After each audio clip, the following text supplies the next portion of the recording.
కైలాసంలో ఏ శక్తి ఉందో శ్రీశైలంలో అదే ఉంది. ఇది తెలుసుకోవాలి.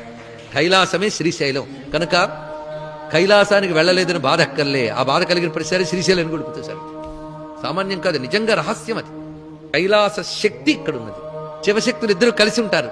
అందుకే శ్రీశైలం అంతా శివశక్తి మయం. శ్రీశైలమే ఒక మహాశ్రీ చక్రం. శ్రీ అనే శబ్దమే దాన్ని తెలియజేస్తున్నది. శివశక్తి మయం గనక శివుడక్కడ, మల్లికార్జునుడు, అమ్మ భ్రామరి. భ్రమరాంబ రాకముందు కూడా శ్రీశైలం ఉంది.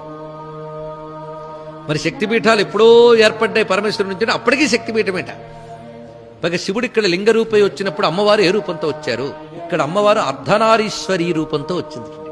మొట్టమొదటి ఉన్నది అర్ధనారీశ్వరి, గౌరీదేవి ఆ రూపంతో వచ్చింది.